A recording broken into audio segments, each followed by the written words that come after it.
ఈరోజు టాపిక్ వచ్చేసి d/dx of sin x is equal to cos x. ఎందుకు జనరల్గా అందరూ sin x వాల్యూ ఆటోమేటిక్గా cos x అని చెప్తారు, sin θ ఈక్వల్ టు cos θ కానీ ఎందుకనేది మ్యాక్సిమం ఈ వీడియోలో మనం డిస్కస్ చేద్దాం.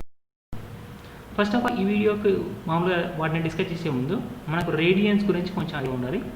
సో 360 డిగ్రీస్ అంటే మామూలుగా ఒక సర్కిల్లో మొత్తం 360 డిగ్రీస్ లోపల మనకి ఎన్ని రేడియన్స్ ఉంటాయి? 2πr రేడియన్స్ ఉంటాయి. అంటే మామూలుగా 180 డిగ్రీస్లో కనుక తీసుకుంటే π రేడియన్స్ ఉంటాయి. అంటే నార్మల్గా రేడియన్స్ నుండి డిగ్రీస్ కన్వర్ట్ చేయడానికి సింపుల్గా మీకు గుర్తుండడానికి ఈ technique. π radians is equal to 180 degrees.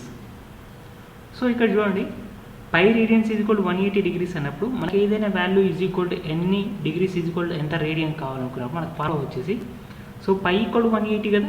So ఎన్ని డిగ్రీలకు కావాలనుకుంటే అది కింద డినామినేటర్లో వచ్చేటట్టు చేయండి. ఫర్ ఎగ్జాంపుల్ 90 డిగ్రీస్ కావాలంటే 90 డిగ్రీస్ అంటే మామూలు డిగ్రీస్ ఏదైతే ఉందో అది డినామినేటర్లో వచ్చేటట్టు చూడండి. ఫర్ ఎగ్జాంపుల్ మనకు రేడియన్ కావాలనుకుంటూ రేడియన్ అంటే π రేడియన్ అనేది కింద డినామినేటర్లో వచ్చేటట్టు చూడండి. సో నాకు ఇప్పుడు రేడియన్స్ కన్వర్ట్ చేయాలి, ఎక్స్ వాల్యూను అండ్ మామూలుగా ఎక్స్ వాల్యూ ఫైండ్ అవుట్ చేయాలి. 90 డిగ్రీస్ను రేడియన్స్ కన్వర్ట్ చేయాలన్నప్పుడు 90 ఇంటూ π 180. సో నాకు వచ్చేసి π/2. π/2 వాల్యూ వచ్చేసి ఎంత ఉంది? 1.57. ఎందుకంటే π వాల్యూ 3.14/2 యాజ్ ఇట్ ఈజ్ రాశాను. 1.57 అనేది 90 డిగ్రీస్కు రేడియన్ వాల్యూ ఎంత? 1.57.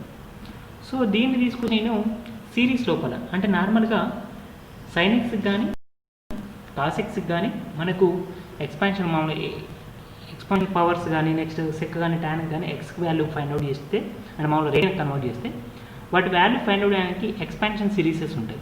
సో sin xకి వచ్చేసరికి sin x యొక్క series x minus x⁴3/3 factorial plus x⁵5/5 factorial minus x⁴7/7 factorial.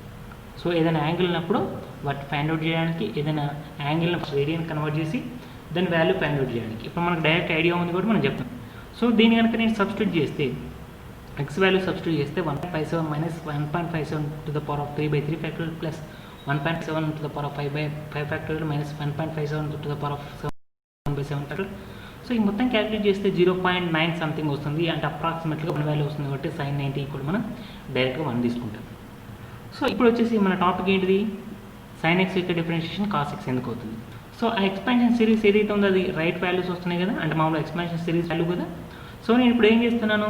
sin x యొక్క differentiation with respect to x అన్నప్పుడు d/dx ఆఫ్ ఏదైతే సిరీస్ ఉందో దాన్ని నేను డిఫరెన్షియేషన్ చేస్తున్నాను.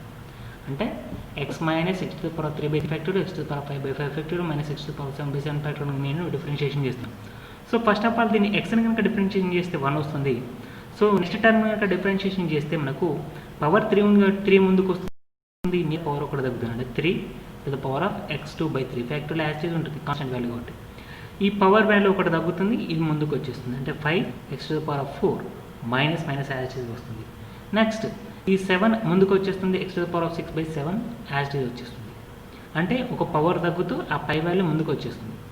సో ఈ సిరీస్ చూస్తే అంటే మామూలుగా d/dx of sin x value కనుక ఇక్కడ ఈ 3 ఉంది, ఈ 3ని క్యాన్సిల్ చేస్తే మనకి ఇక్కడ 2 ఫ్యాక్టోరియల్ వస్తుంది. ఇక్కడ 5 క్యాన్సిల్ చేస్తే 4 ఫ్యాక్టోరియల్ వస్తుంది. ఎందుకంటే 3 ఫ్యాక్టోరియల్ అంటే 1 × 2 × 3.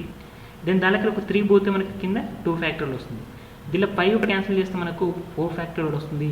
ఇక్కడ 7 ఒకటి క్యాన్సిల్ చేస్తే ఇక్కడ 6 ఫ్యాక్టోరియల్ వస్తుంది. మనకు వచ్చిన ఎక్స్పాన్షన్ ఏంటి? 1 minus x⁴2/2 factorial plus x⁴4/4 factorial minus x⁴6/6 factorial.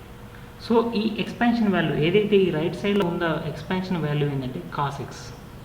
So that's why మనం sin x యొక్క డిఫరెన్షియేషన్ cos x అని రాస్తాం.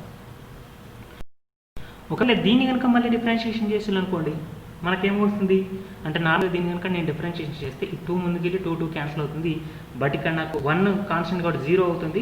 సో దీన్ని డిఫరెన్షియేషన్ చేస్తే నాకు ముందు మైనస్ వచ్చింది కాబట్టి మైనస్ని కామన్ తీసేసి రాస్తాను. అంటే మామూలుగా మైనస్ కామన్ తీసేసి సేమ్ యాజ్ 2 ముందుకు వచ్చేస్తుంది, ఇది పాజిటివ్ అవుతుంది. సో ఇక్కడ చూడండి ఈ సిరీస్ అంటే మామూలుగా cos x డిఫరెన్స్ చేస్తే వచ్చే సిరీస్ రెండు సేమ్ ఉంటాయి.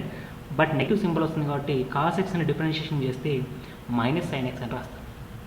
ఓకే, అది డిఫరెన్షియేషన్ గురించి. Thank you for the watching.